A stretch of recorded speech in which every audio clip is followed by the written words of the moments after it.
पूना में Osho international meditation resort है जो ओशो ने खुद बनवाया 1974 में। तब से ये दिन ब दिन विकसित होता हुआ पूरा इंटरनेशनल लोग वहाँ पे आते हैं। तो वहाँ पे हम ओशो का जो वर्क है पूरा, जैसे उनकी बुक्स हैं, उनके मेडिटेशंस है, उनके ऑडियो वीडियो, वो और उनकी जो लाइफस्टाइल है, जीवन शैली कि मेडिटेशन पे आधारित जीवन कैसा हो। और आज के लिए आप तो सब जानते हैं जो हालात हैं सबके लिए ज़रूरी है। तो वो उन्होंने जो सपना देखा था कि नया मनुष्य कैसा हो, वो साकार करने की कोशिश हम वहाँ कर रहे हैं। और अगर आप वहाँ आए, मैं आप सबको इनवाइट करती हूँ, वो काफ़ी हद तक वो साकार हो चुका है।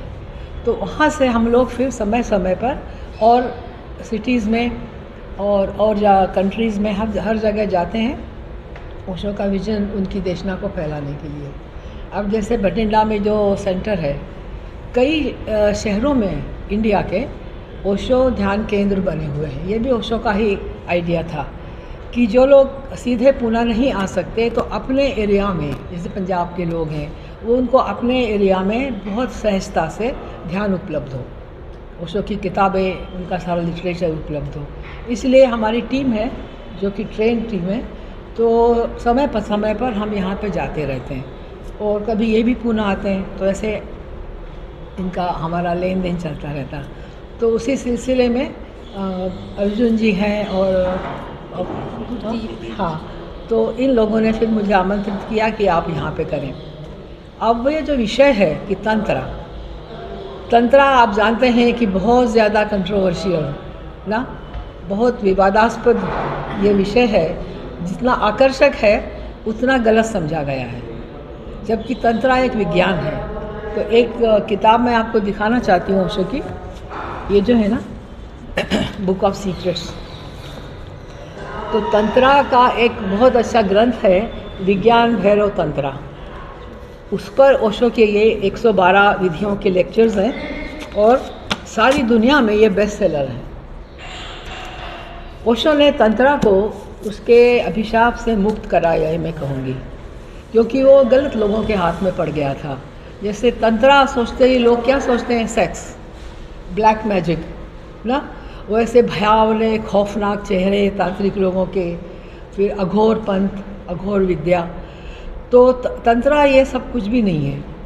ये सारा उन लोगों ने प्रचलित किया कि जहाँ तंत्रा के जो बड़े ऋषि हैं वो ही खुद कहते हैं कि जैसे लोगों को डराने के लिए या बच्चों को बहलाने के लिए, तो वो तंत्रा नहीं है। ये दिखाने के लिए ओशो ने उसको परिशुद्ध कर दिया है। तो इस किताब में 112 विधियाँ हैं और ये विधियाँ बहुत ही सरल हैं, क्योंकि ओशो का ये कहना है कि आप रोज़मर्रा की ज़िंदगी से अगर ध्यान को तोड़ेंगे तो क्या होगा कि आपकी ज़िंदगी नहीं सुधरेगी और ध्यान के लिए फिर ज़्यादा आपका समय नहीं मिलेगा। ध्यान मतलब होश, अवेयरनेस। जैसे अभी आप सब लोग यहाँ पे आए हैं, इंटरव्यू ले रहे हैं। अभी आप दो तरीके से कर सकते हैं कि बहुत तनाव से भरकर अंदर एक कंपटीशन से भरे हुए कि सबसे अच्छा बाइट किसको मिले, सबसे अच्छा एंगल किसको मिले, सबसे अच्छा मेरा वीडियो हो, इस ख्याल से ले सकते हैं। दूसरी, आप बहुत रिलैक्स होकर ले सकते हैं कि मैं जो कर रहा हूँ मेरा सबसे बेस्ट मैं करूँगा, है ना। तो दो चीज़ें हैं, टोटलिटी एंड परफेक्शन। परफेक्शन कुछ होता नहीं, आप कभी परफेक्ट नहीं हो पाएंगे, ये आपको तनाव से भर दे रहा है। तो अभी जैसे मैं बोल रही हूँ, मैं एकदम रिलैक्स होकर बोल सकती हूँ, आप रिलैक्स होकर फ़ोटो ले सकते हैं। तो अभी जो हो रहा है वहाँ वही मेडिटेशन है। कब हो रहा है ये आज उसका उद्घाटन है 16 से और 19 तक चलेगा। क्या टाइमिंग की?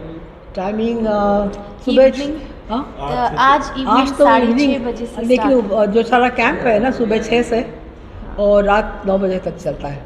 अब आप और पूछेंगे क्या होगा 6 से 9, तो ओशो ने कई ध्यान विधियाँ बनाई हैं। तो उसमें डायनामिक मेडिटेशन से शुरुआत होगी, 9 से 4 हम लोग तंत्रा की ध्यान विधियाँ करेंगे। शाम को बड़ा सुंदर प्रोग्राम होता है, इवनिंग मीटिंग, उसमें आप ज़रूर रहिएगा। तो उसमें ओशो के वीडियो दिखाते हैं हम, और ओशो के वीडियो के साथ ध्यान, ओशो का ध्यान कोई ऐसा गुरु गंभीर या अपना चेहरा उतार के बैठे सीरियसली, ऐसा नहीं है।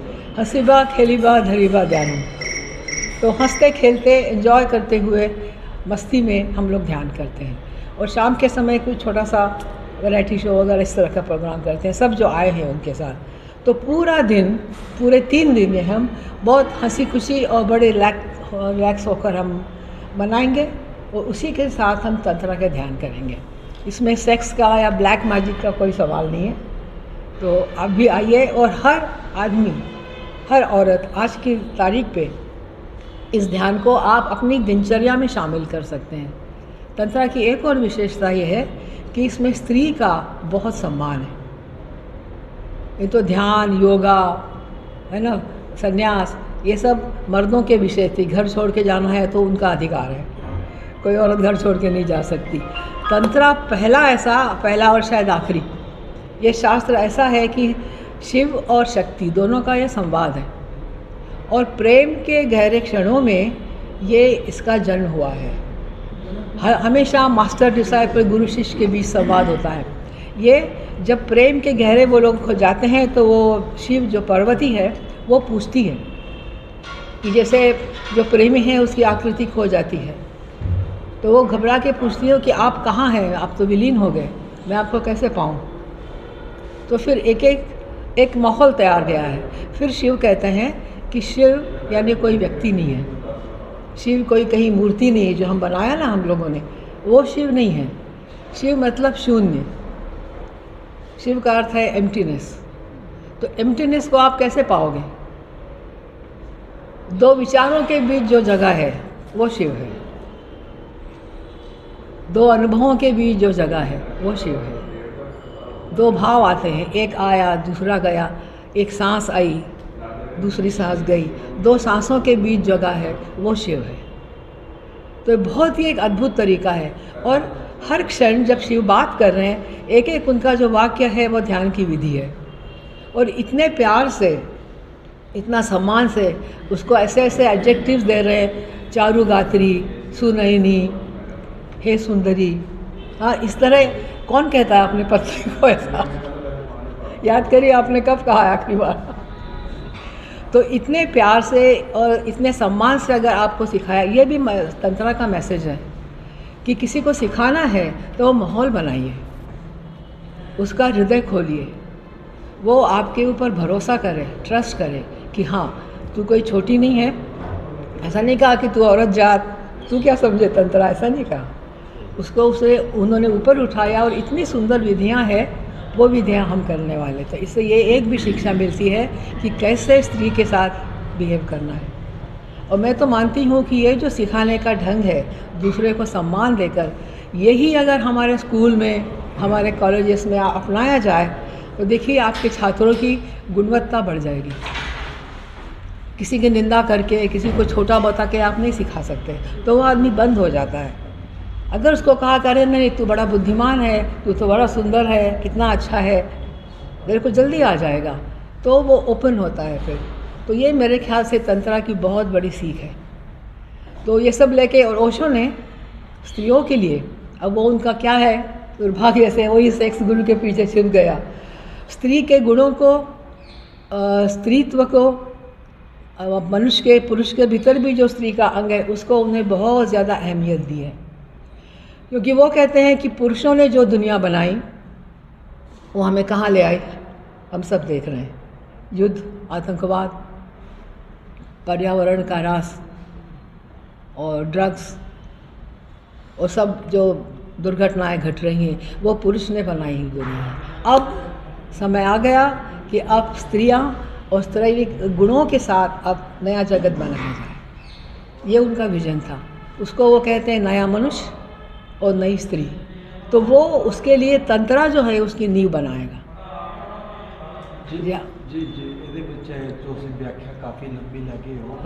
ਲੋਕ ओशो ਨਾਲ जुड़ते क्यों नहीं, क्यों घट लोग जुड़ते? कम लोग क्यों जुड़ते हैं ओशो से? कम लोग जुड़ते हैं, ये तो मैं पहली बार सुन रही हूँ। ओशो तो पूरी जगह दुनिया में फैल गए हैं। उनकी जो किताबें हैं उन्होंने सिर्फ इंग्लिश हिंदी में बोले। वो आज दुनिया के 64 भाषाओं में, वो भाषाएं कौन है वो भी आपको पता नहीं होंगी, 64 भाषाओं में मिलियंस ऑफ हिज बुक्स सारी दुनिया में फैल रही हैं।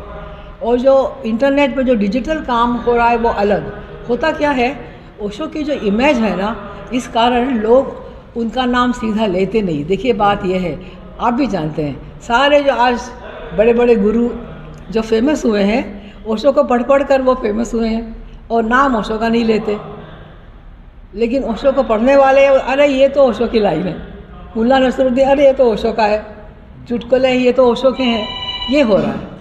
अगर ये लोग ईमानदारी से ओशो का नाम ले कि हमने ओशो से ये पढ़ा है, तो आपको पता चलेगा ओशो कितना फैलता है। क्या कारण है अभी जो पढ़ते भी हैं और नाम भी नहीं लेते? ये तो उनसे पूछिए मैं कैसे बताऊँ, मैं तो खुल के लेती हूँ। कहने का मतलब ये था कि कम जोड़ते हैं, डरते हैं क्या कंट्रोवर्शियल? एग्जैक्टली, यस, कंट्रोवर्सी से आदमी डरता है कि हमारी जो इज्जत है वो बनी रहे। लेकिन ओशो के पास आना है तो बदनामी से नहीं डरना चाहिए। अब मीराबाई से सीखी, आ बदनामी मीठी लागे मेवाड़ी रानर है, मतलब चोरी चोरी पढ़ते उसको हैं। तो बदनामी मीठी लगती है क्योंकि चोरी प्रेम है। जहाँ प्रेम है वहाँ बदनामी आपको मीठी लगी, मुझे तो बदनामी मीठी लगती है। पंजाब में ओशो सेंटर कितने हैं आप? यहाँ पे 10-12 तो होंगे, लेकिन ये जैसा चला रहे हैं ऐसे बहुत कम चल रहे हैं। क्या है, कोरोना कारण भी बहुत डाउन हो गया ना। अब ये तो नंबर तो मुझे नहीं मालूम, क्योंकि ओशो के फॉलोअर में क्या है आप गिन नहीं सकते। जो राजनेता है वो भी पढ़ते हैं, उसमें किस पक्ष विरोध के हैं कि यहाँ के फ़र्क नहीं पड़ता। जो क्रिमिनल्स हैं वो भी पढ़ते हैं, हर एक को ओशो से रस मिलता है।